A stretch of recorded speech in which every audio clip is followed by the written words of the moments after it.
Okay, we are live on Twitch and YouTube.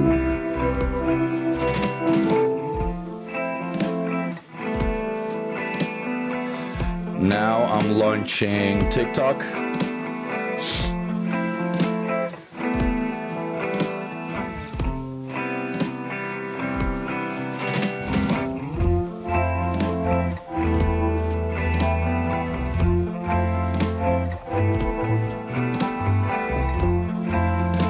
Launching TikTok as we speak.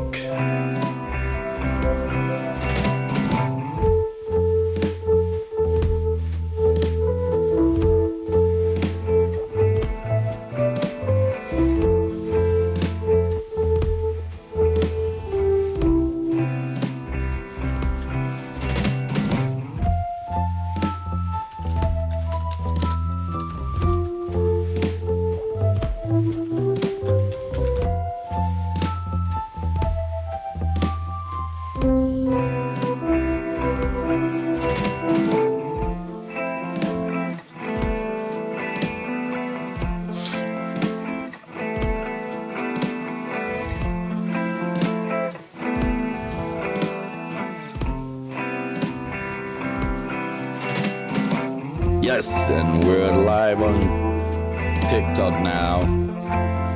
We're just starting people from TikTok. Yep, just chilling out with the music.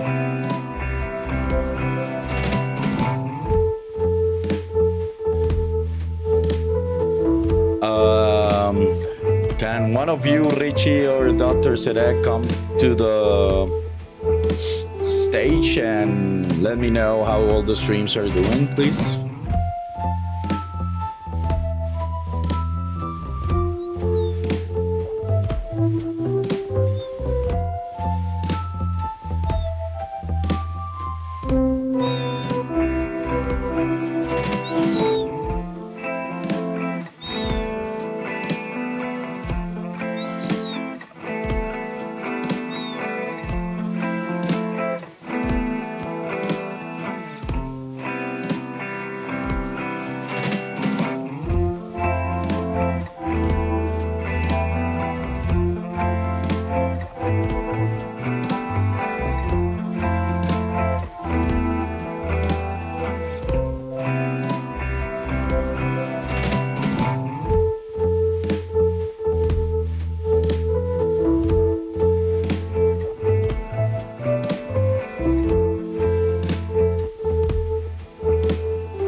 Okay, welcome. I'm testing my sound, testing how everything sounds today.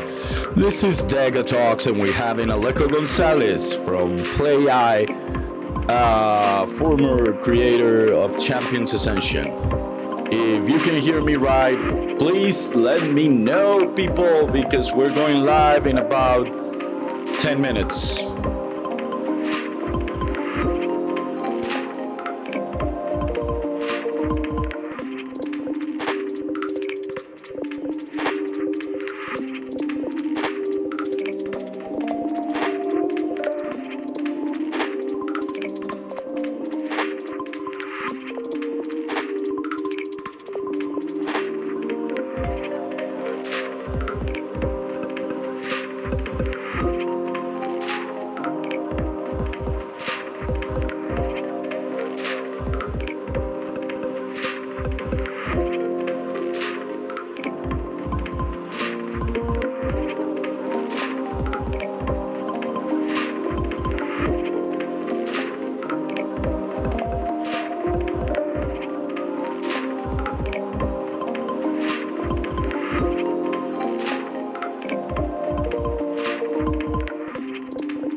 will be going live in about 4 minutes. So just be patient, enjoy the music, and we're gonna have a great session. So just give me a few.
Okay, we're starting today. Welcome everyone. Dega Talks. Dega Talks is happening. We had a great person as invited here. I'm gonna be honest about him. He's doing what I love to do and what I dreamt to do when I got into college. He followed his path. I admire him as crazy, and honestly, for me, he's living the dream. I went to school to do what he does. I just didn't.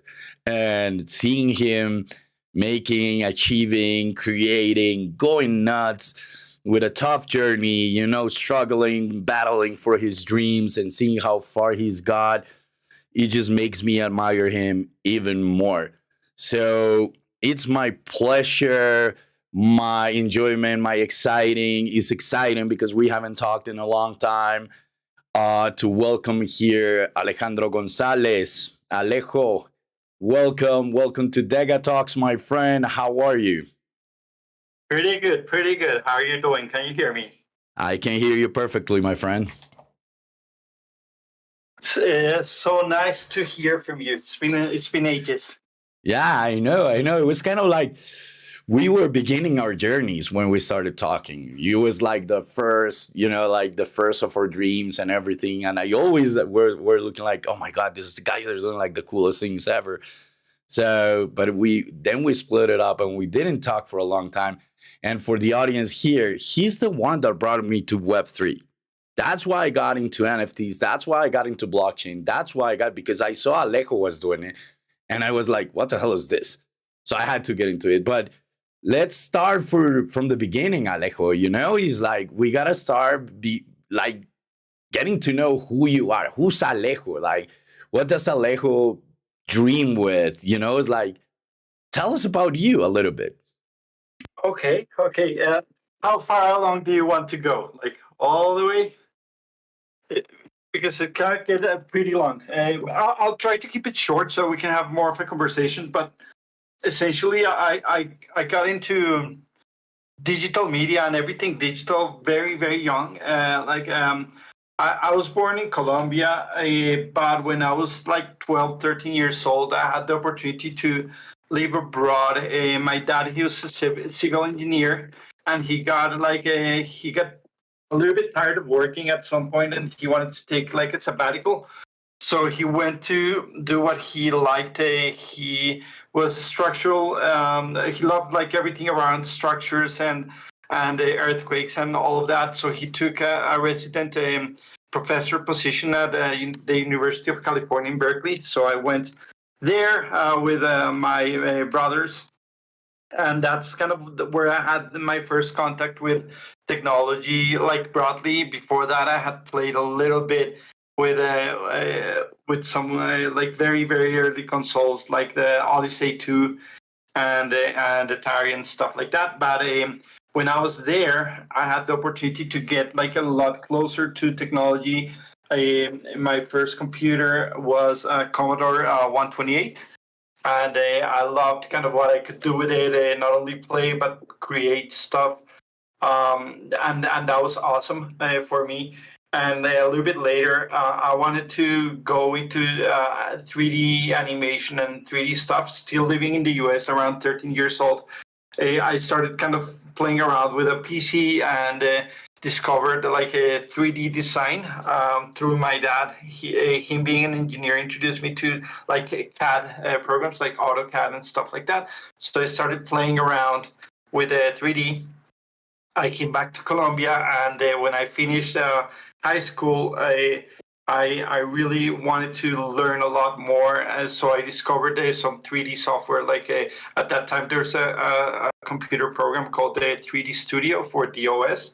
So I started playing with that, and coincidentally, I started noticing that here. At least in my dad's field of work, he was presenting projects with watercolor drawings and scale models, like in a cardboard and stuff like that. So I started using 3D software to help him out and present some of these projects. He actually introduced me to an architectural firm here, where I taught some architects how to make 3D renderings and stuff like that, which I kind of like, but I really enjoyed a lot more making. Like I wanted to make 3D film. At that point, there were no like films in 3D, like a Toy Story and stuff like that. So it was like a dream, like a pipe dream, because nobody had realized it. But still, I wanted to make some of that. But the vehicle was just teaching architects how to make a 3D. That's kind of how I my first touch with a computer animation and whatnot. And that's how your first company was born, also. Like that's A what. little bit later, yeah. So I when I started high school, I taught these guys how to make 3D. With my first paycheck, I actually purchased a license of 3D Studio, which was pretty nice. At this, like for a high schooler, uh, maybe I could have spent it in a lot more partying, but that was kind of my first investment. I would say was buying kind of that license. but still, I went. I didn't know what to study as for like my major or like a college or anything like that because there isn't anything like a computer animation related in Colombia at that time. Um, so I was kind of between physics, graphic design, even kind of computer science.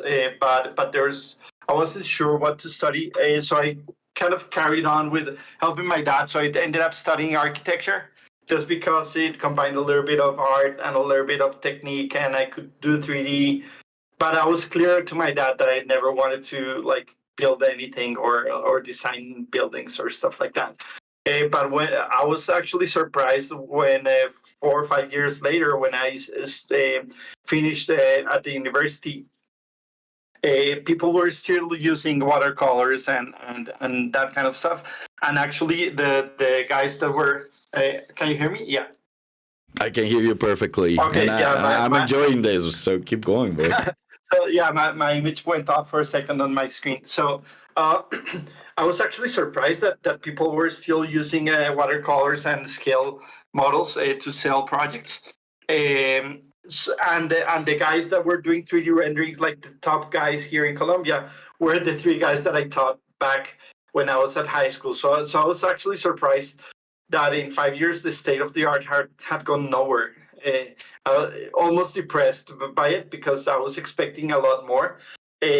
But very quickly I found that not only in Colombia but also abroad, it was still the same. So a friend of mine went to Miami, and he called me one day and told me that it was kind of the same as in Colombia. So I decided to venture and create my company. I actually started in Florida a small company called Zero Fractal, and we're doing this kind of renderings and projects. And we're actually lucky that at that point in time, Miami was the place in the world where most construction was happening. So it was kind of being in at the right place at the right time. 2 or 3 years later, we were one of the top three companies doing computer renderings in the US. It's kind of lucky, I guess. But can you call it a gut feeling, or do you do like a study of the market and all that, or Oh you just no, follow your? we, I'd like to think that we were playing lucky, and I'm not sure if we were, but like I knew that there was a need for a product that back then, which was infography and renderings, and we were just there, so we went for it and opened a market for ourselves. So like it was a new market, but again, it was not what I was passionate about. So what we ended up doing it was that we ended up creating short films about the lifestyle that people could have if they purchased a property. So for me, it was more like a vehicle to create film. Not I was not into like the rendering part of it, but more about kind of creating film. So that's what set us apart, and we became pretty popular back then. I didn't like the Miami lifestyle at all. Being having no money, starting up a company in Florida, it's super depressing for me. I didn't like that. If you went out for a walk, you'd probably melt a couple of soles from your shoes, and if you ever met like a nice girl, she would live like 2 hours away from you. Like yeah, I hated Miami with passion. So I decided to go back to Colombia. A couple of friends run the business in Florida, but I fled as soon as I could, and I started here. We grew the company to about 80 people around in like 3 4 years. It grew pretty fast, but I didn't want to stop at making like architectural film. So the closest I could get to making like entertainment was making TV commercials. So we started a division making 3D commercials. To my surprise, most of the low end commercials were being done here, but they were very low quality, and then the high end stuff was being contracted to computer animation studios in Canada or something like that. So we started taking a lot of business off like the high end spectrum, and we became like one of the top animation studios here in the country pretty fast as well. That's when we met, bro. Yeah. That's Yeah, when. like it was kind of the Wild West because a lot of like the local people were creating like okay quality stuff, but all of the good stuff was being subbed out to US or Canada, and there was a niche for it. We very quickly started working with the top advertisers here, creating commercials, which was pretty fun. But again, not what I wanted to do. Just a means to an end. Yeah, but that was when Brains was born. Also, that was gave A birth little to bit Brains. later. So actually, that Zero Fractal started around 2000, and I started making commercials like around 2004, give or take 2005, and but around 2007, still a lot of our income came from real estate visualization. We were like the top company for that here, and we're like very like a top end in the US. We were making like the big projects in Dubai, in US, in Canada. We actually opened a second office in Canada for like selling and doing stuff like that in Toronto. Uh, and but all of a sudden, in 2007, most of our clients went bankrupt because there was a bubble in the US with the real estate. And that actually opened my eyes to an opportunity where I saw that probably I should spend my time doing more of what I liked and not what gave us more business. So I parted ways with my partners in the US a little bit later and started we actually started like 2 3 different groups within a single company. Brace was one of those ventures, and we also had one that was making a film. We made 2 short films that were on theaters, but we saw that the film industry had actually a lot of issues at that point in Colombia. Like it was very tough connecting. Still does, bro. I know, but at that point there were no incentives, and it was like literally impossible to connect the distribution, investment and production. So we had kind of already figured out investment, and no, we hadn't figured out investment. That would been awesome, but we had figured out all of the production for a film, and we were in talks with a lot of distributors. But at that point, digital distribution was not a thing. So you had basically to sign with one of the top 5, and they're all US, like Fox, Disney, Sony, whatnot. Like, and they would see your film and they would say, okay, what's your budget? And we would say like 3 4 million, thinking big, and they'd say, oh, it's a small budget film. And then they'd say, okay, we like your pilot, we'll distribute it, but we'll give you distribution for the Andean region, like Colombia, Ecuador, Peru, Venezuela, something like that. And then you would see the box office of these countries, and it was like a local film was like 3% or 4% of the box office, and then everything was international, i.e., US film. So there was no way that we would make even our $2 4 million back with the local box office. So we decided to bail out of film, and so that was one of the divisions. The second one we had was new media. Essentially, while we're doing it, advertising, we started getting a lot of calls from agencies asking if we could do this or that. And initially, the asks were like really lame, like doing websites and stuff like that, which I didn't like. But eventually, it got pretty interesting because we started playing around with new technology, which was always in my mind. I always wanted to venture into new technology.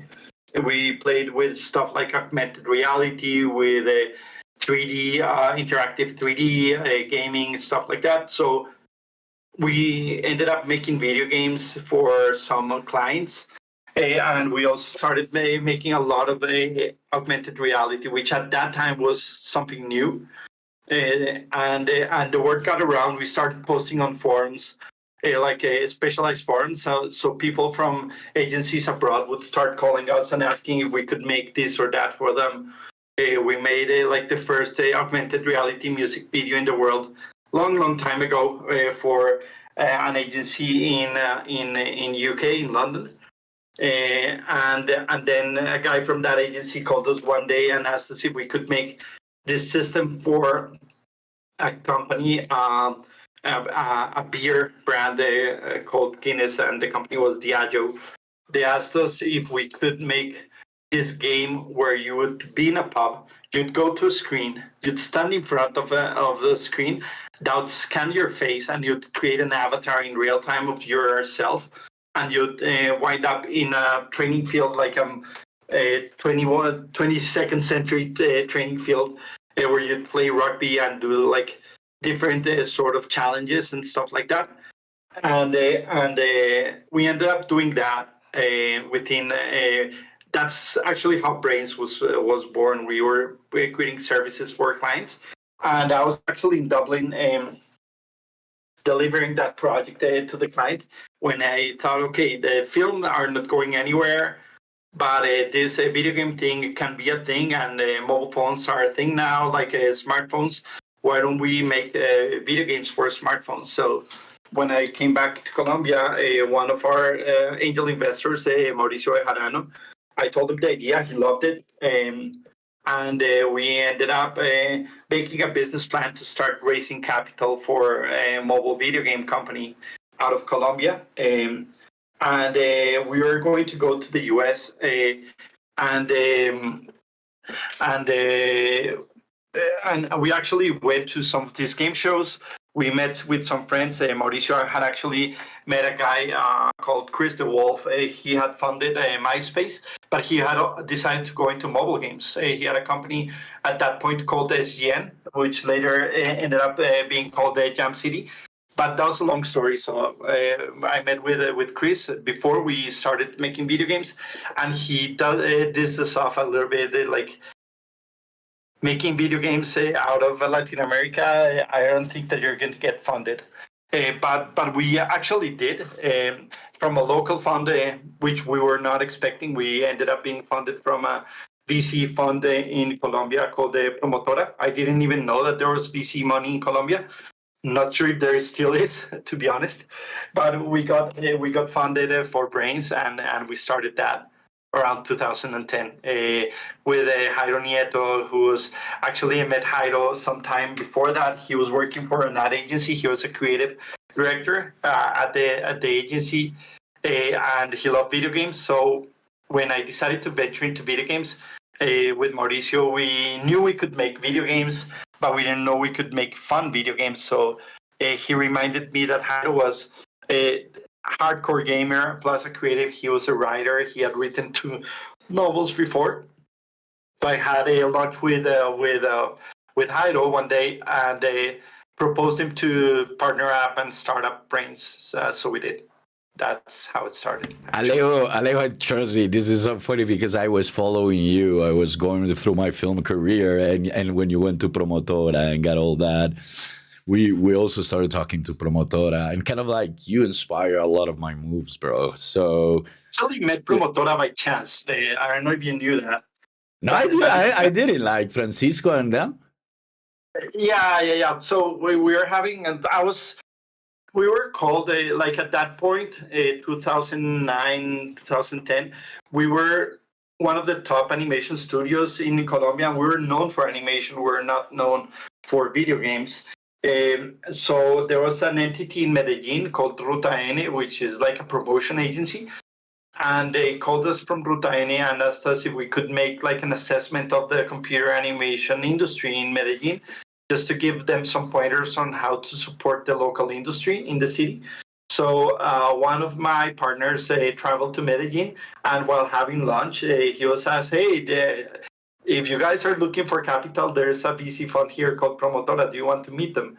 They said, well, yeah, why not? And they ended up having lunch together. Next week, they were actually visiting our studio in Bogota because they had no idea we were looking for capital. We had no idea there was a VC fund in Colombia. And they actually introduced us to a guy who's a rock star, literally, called Diego Angel. I love him. I love Diego. Yeah, he's awesome. He was in our board of directors. If we had listened to him more, we should have made less mistakes as a video game startup. But but that's a whole other story. He ended up in our board of directors. He assessed our company. He told Promotora that we were the real deal, or at least we looked like it. We managed to fake it, I guess. No, we You managed to were, convince you were. Promotora to invest in us. That was really cool and really fun Dude, times. We were one, like probably the first video game company, not sure in Latam, but in Colombia for sure, to get VC funded and to create mobile video games. Diego is a legend, and I have to invite him here. He's also like a It's awesome. godfather. Yeah, he is awesome. Uh, He's incredible. So yeah, Diego actually started 15 years earlier than I did in California. He wanted to make animation. He is the real deal. He ended up creating a company called Angel Studios. He made demos for Silicon Graphics. He worked with Microsoft making games. He worked with all of the big guys in the console era, like in the first and second generation consoles. With those guys who worked with Miyamoto in Nintendo, he has awesome stories. He ended up selling his company Angel Studios to Rockstar Games. It became Rockstar San Diego. The technology that his company created is the one that fuels Grand Theft Auto. So not bad. He's an awesome guy.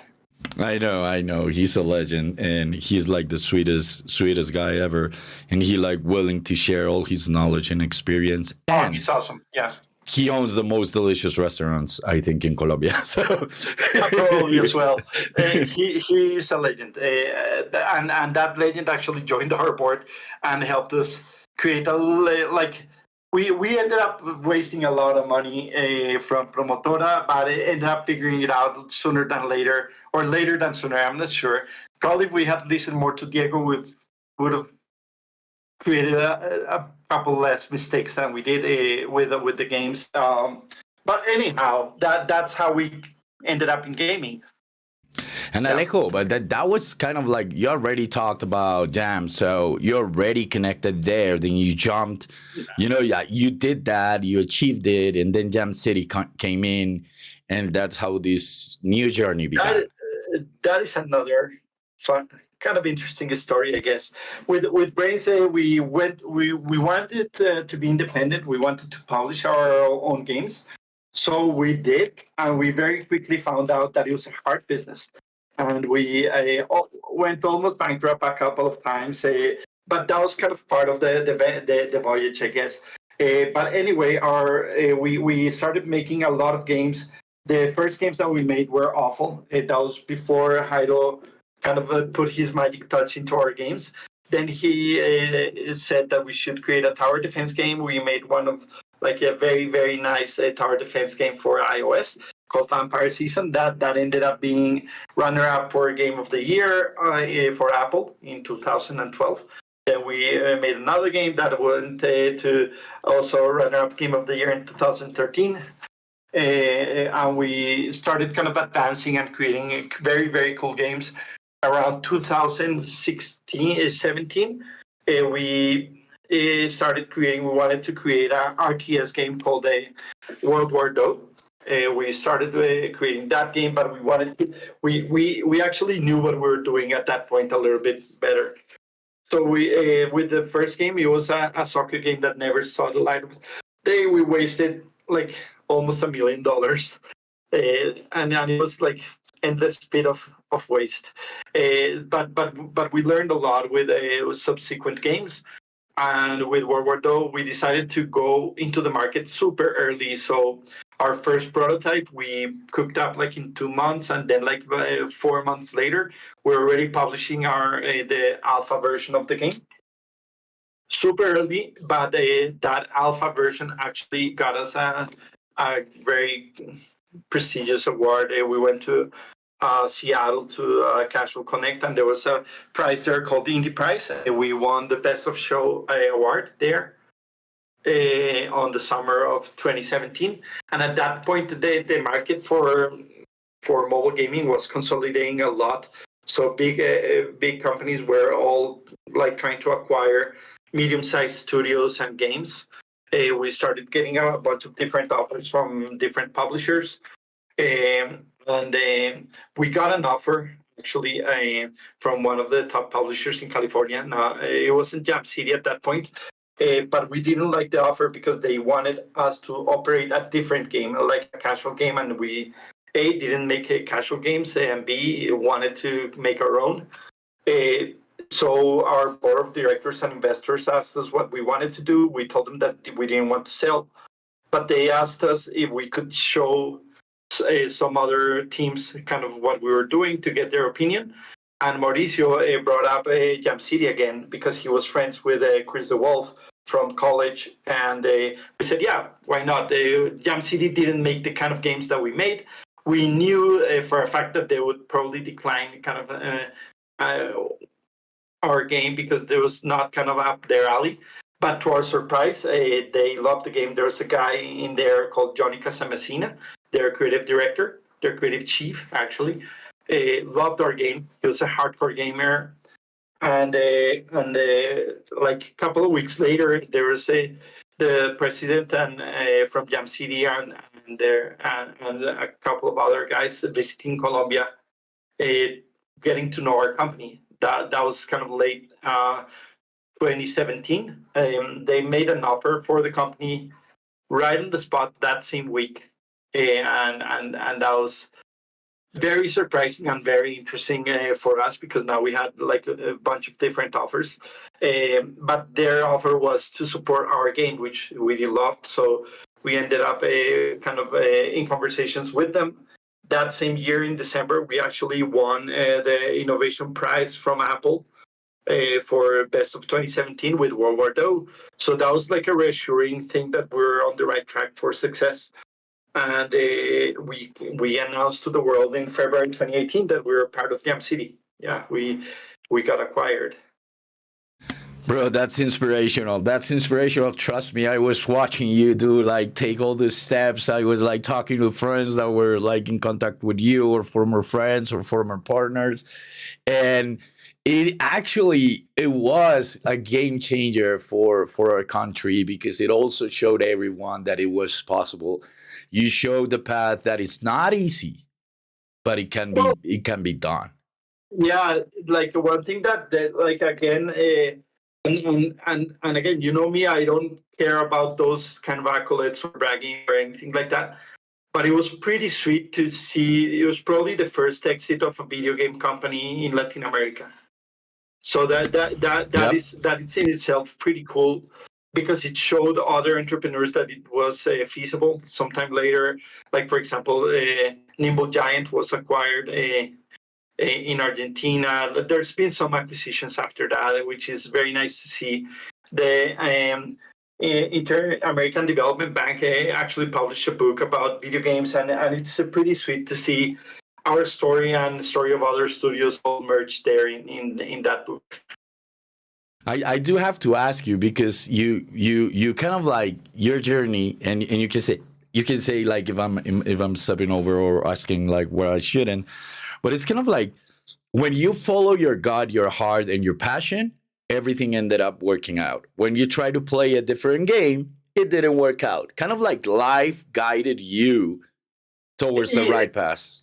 yeah, Path. like I think that is like you cannot make like a recipe for success. Is success always has to have like it's kind of similar to when you're cooking. If you just follow like verbatim a recipe, you might get like a nice dish. But I think that you get a great dish when you follow your heart a little bit.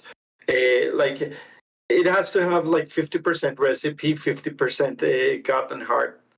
Uh, or else you'll just be that plate, and that plate is in a recipe book for something already. There's people who have already made it, so you cannot like if you want to innovate, you have to yeah put a little bit of spice on it, I guess.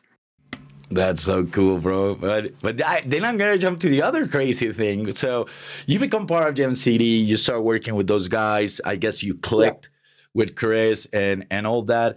Then you see Web3, and let me tell you, like not all game companies are seeing it, saw it, or are taking advantage of it. That's one of the reasons Dega exists, by the way. So that's why we're building this infrastructure, so everyone can create freely and with less obstacles than the ones you had. But Yeah. you saw it. You guys saw it, and you said, "Hey, we gotta jump into this. We gotta create a game." How's the story of Champions, bro? Because I think that's a big, huge I leap I in I innovation. cannot take that credit by a long shot. I wasn't the one to see it at all. Like obviously, like after World War II, we got asked by the heads of Jam City what we wanted to do. We didn't want to make casual games. Jam City excels in making mobile casual games. Like if you've seen the Harry Potter game, Frozen, Jurassic Park, Family Guy, like tons of games with IPs. We knew we didn't want to make an IP based game. We wanted to create something new, and we knew that we didn't want to make a casual game. There's so many stories that I wish I could tell about kind of that point in time that cannot be kind of told, I guess, uh, because a lot of projects did not kind of see the light of day. But we got the chance to choose a little bit where we wanted to go next as a studio within Jam City. And we said we want to try to make a multi-platform game. We want to go outside of the mobile screen. We want to create something for PC, console, mobile, everything. And we started prototyping projects. We pitched like 15 different projects. We shortlisted three of them, started prototyping them all, ended up loving one of them. That was like a cooperative multiplayer arena, like in like a battleground game. Super cool, very nice. We loved that process, but at some point, a couple of years ago, our creative chief, Johnny, told us that he wanted to share an idea about a project that he had on his mind called the Champions. And he basically told us over a call about this gladiatorial world, kind of similar to what you see on wrestling, like WWE, but imagine it with gladiators and the coliseums and like very gritty, very bloody, very interesting with this ascension path towards eternity. So we decided to venture onto that. We put on hold our battleground game, but we had developed a lot of technology for multiplayer and PC console, and the company knew that, and they knew that we were kind of the best studio within the organization to tackle that project. So we started creating that world visually. We started developing all of that idea. Initially, there was input from another studio in Toronto, and then they tagged on another studio in San Francisco. But at the end of the day, we were like doing the most of the project out of Colombia.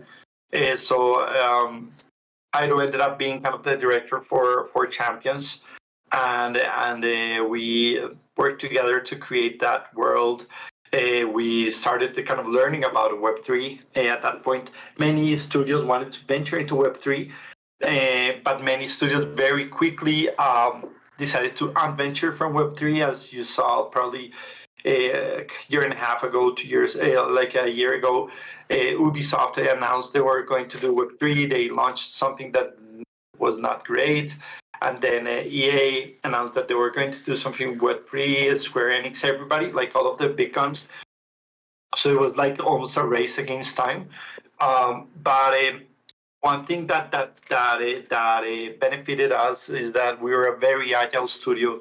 Even within a bigger organization like Jam City, we managed to create the world like in a couple of months and generate like the visuals for what you saw in Champions. Then we made a drop in February last year for Champions, like the Prime Eternals, which was moderately, like, it was successful. It could have been much better, but at that point, crypto was already like in a winter. So with crypto winter and a global war in Ukraine going on that week, I think it fared pretty well as our drop.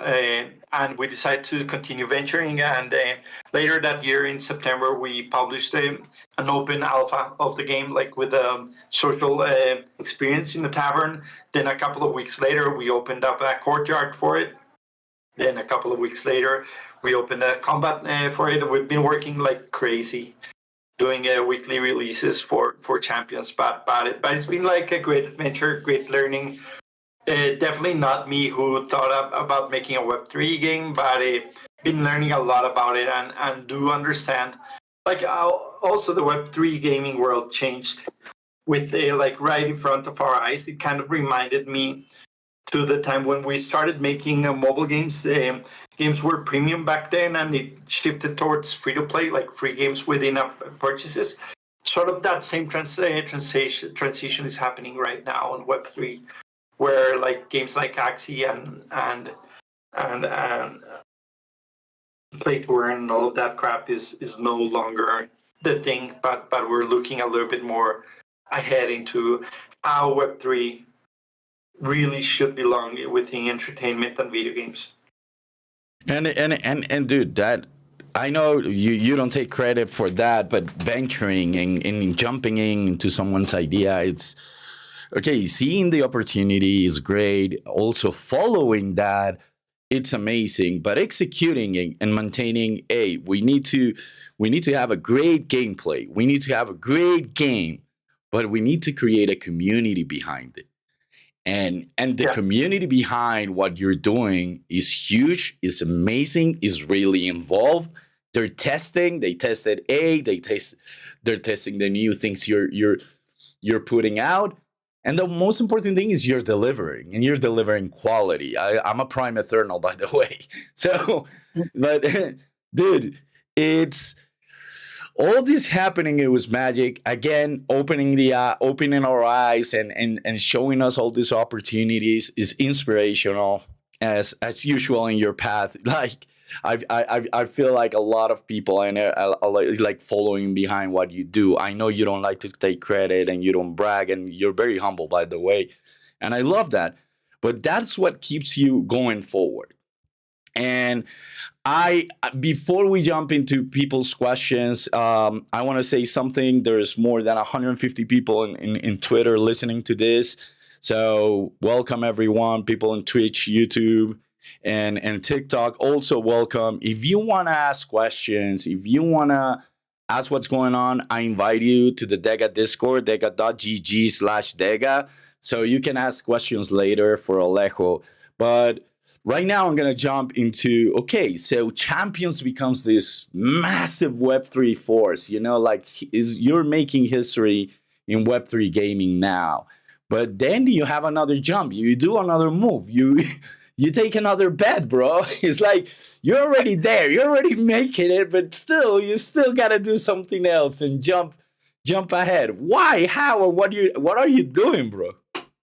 Well, so at some point last year, we were actually at NFT NYC with Chris DeWolf and with Jairo, and he starts kind of querying, kind of like he tells us about this crazy idea to spin off into a new company. One thing was kind of certain is that Jam City is a mobile game company, and Web3 is just a very, very different beast.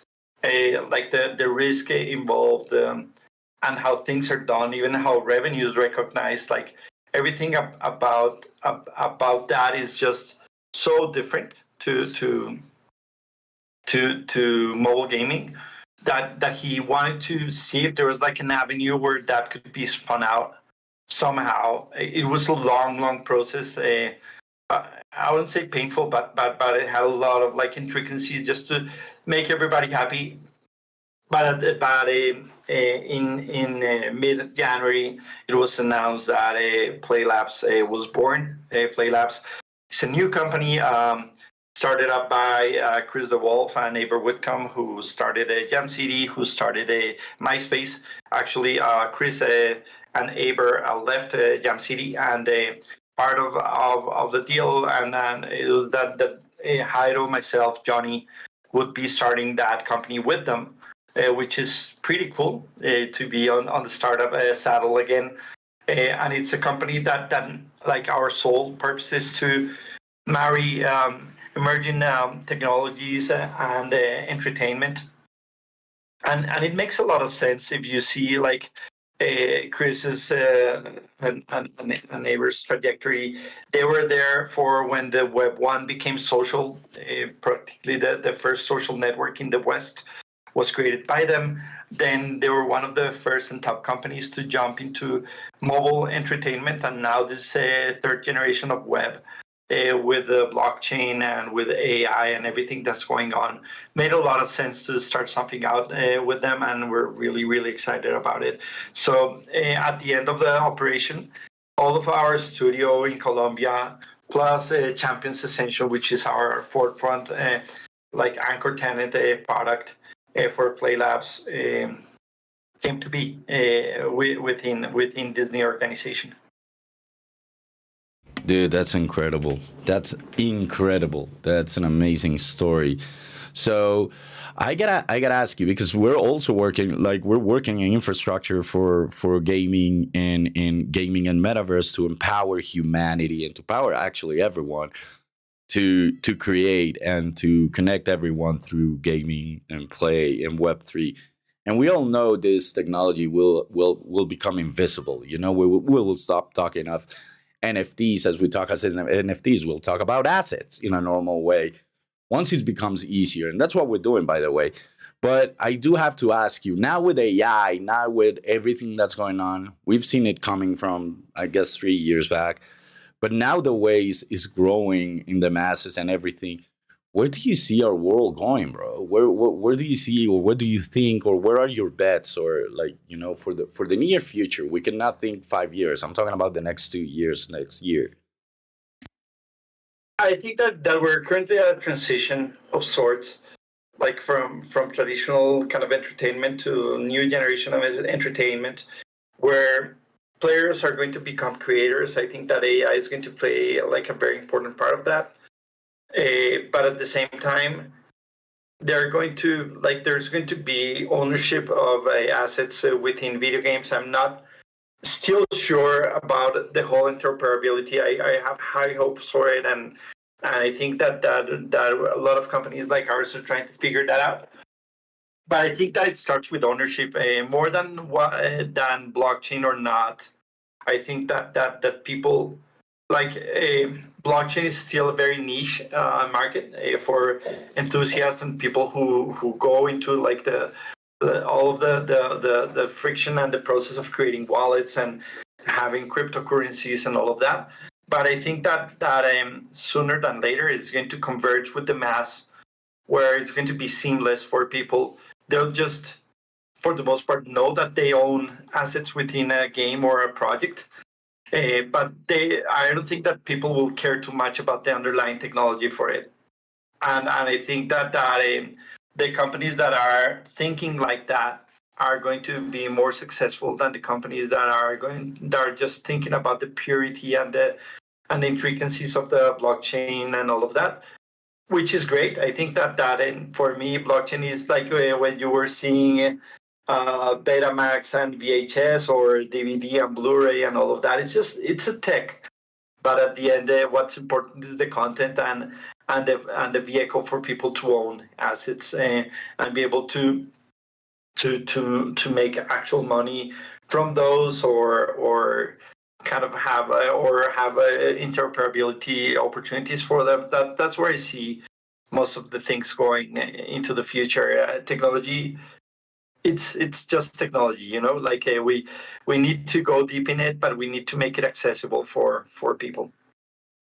And I always say, bro, this is becoming a tribal economy again. So it's kind of like we went from the information age to the creator age, and now there's so many opportunity, and there will be more for, as you said, players become creators, and everyone will be able to create what their dream in with the technologies we're building.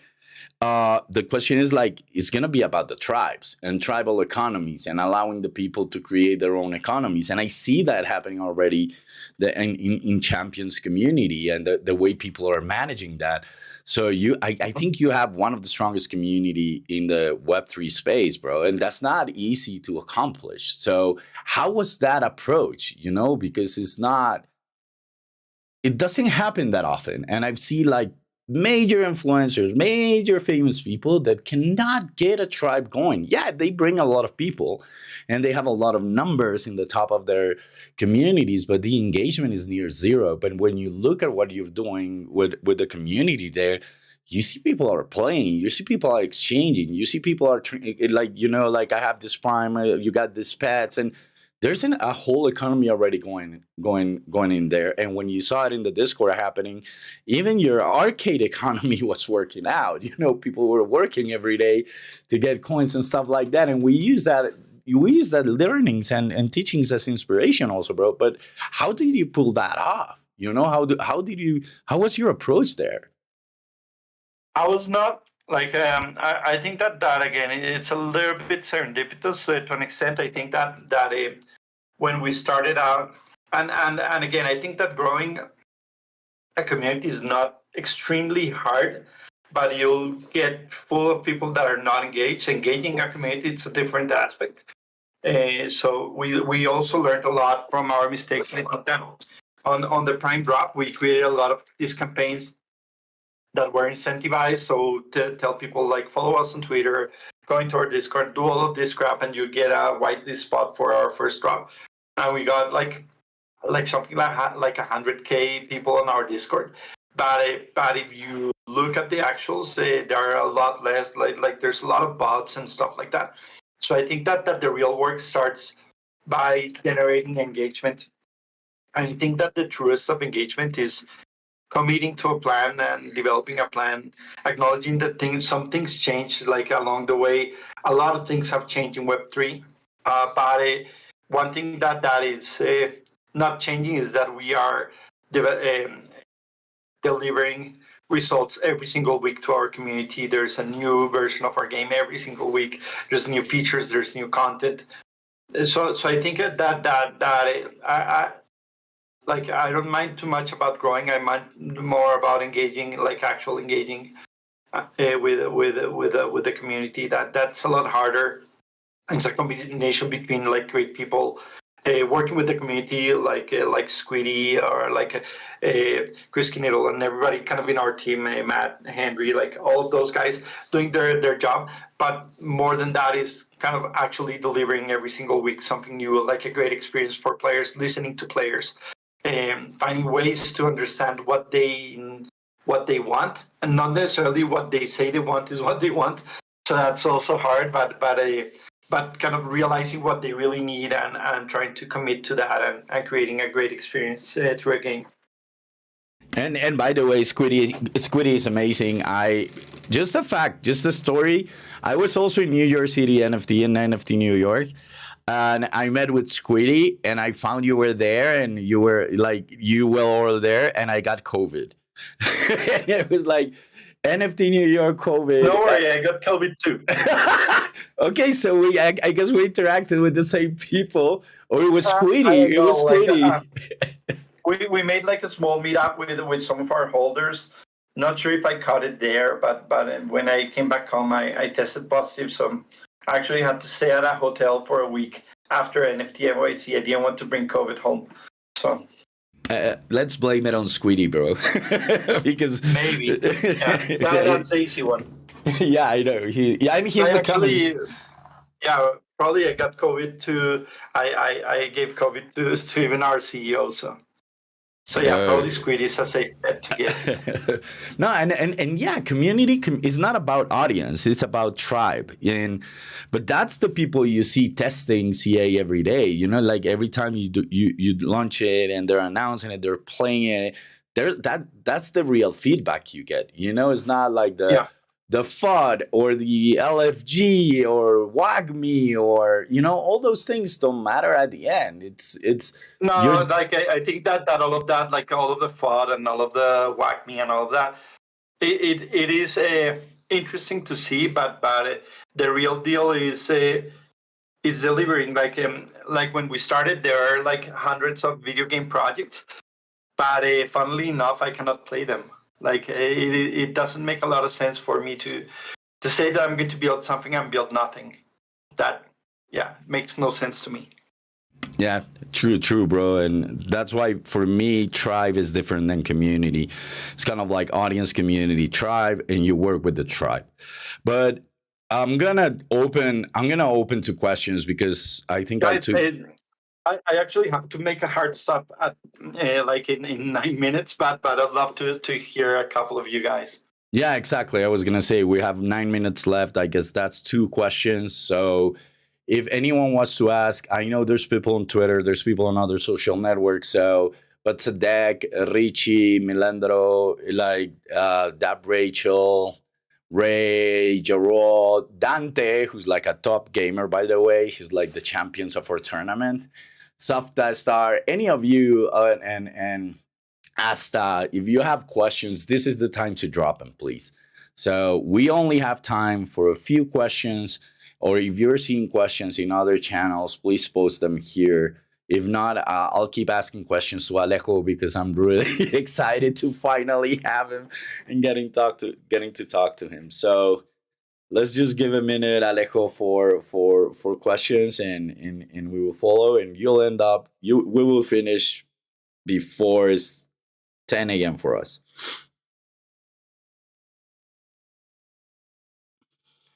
Okay. I'm gonna invite the professor to the stage, by the way. Professor, I'm inviting you to the stage so you can ask your question and talk to Alejo. He's like the professor is the sensei, so Alejo, he's like one of my most respected friends. He's part of the project, so Hi, Professor, meet hi guys. Alejo. Yeah, Can you hear me? yeah. Hi, Alejo. Thank you so much for your time. It has been just amazing to have you as this premium guest that we have nowadays today, right? So thank you so much, Alejo. I heard everything that you have been doing, and it's amazing. So congratulations. And one of like the most important thing for Dega is, as you said a couple of minutes ago, is that technology serves a purpose, right? That in this case is to entertain and to give value and to actually engage people into doing this. I heard also that you have a lot of experience from the, let's say, the casual gaming, right? That generates a lot of engagement. So my question is, how do you see casual gaming and mobile games, like their role in adoption for blockchain nowadays? Because what we see a lot is that there's so many amazing game studios that are focusing on developing AAA games, right? That are like amazing stories and like long developments, right? Like you know this story, right? Yeah. But at the same time, it's so much time for them to launch a game that they can be launching a lot of mini games, a lot of casual games to be successful in each of these launches, right? So, Yeah. what is your perspective of that, and what will be your advice for these game studios that we that we serve, right? In order for them to be like to understand how they can be successful, not only in blockchain gaming but in gaming overall, right? Based on That is actually your experience. that is actually complex in the sense that casual is sort of synonym to super massive. If you see casual games, like mobile casual games, they are like the more successful ones, like Jam City, have hundreds of thousands of DAU or millions of DAU. But if you look at those people, they are not the same people that you see on Web3 nowadays by a long shot. They are not like the crossover between those is really, really minimal. Part of the reason why we went with a more core experience to start with is that there was two reasons for it, and not sure if it still holds. This changes a lot, but one is that like the biggest capital seen for a mobile casual game maker is friction. we like before at Jam City, we had departments that were in charge of consumer insights that would look at our Fatui, for example, our first time user experience, our tutorials, just to make sure that we have like negligible drop off of people, and we manage to retain people that come download the game, come back. Open it, then come back the next day, then come back 7 days after that, 30 days, 60 days, or a year after downloading. But those folk are not the same folk as the Web3 community. So I would think that right now it wouldn't be really challenging for mobile casual to adopt a blockchain like openly, unless you set it up in such a way that it's all done for the player, like automated, and they don't even know that they're on the blockchain, probably, because like they would very likely not care about it. With hardcore gamer, there is a small difference, and I saw this difference like 10 years ago for PC games. Is that on PC games there's a lot of friction. People don't mind downloading a launcher like Steam or like Epic Store. They don't mind then downloading a 100 gigabyte game and then they creating an account and then the game crashes. Then updating your driver for your graphics card, and all of that is friction.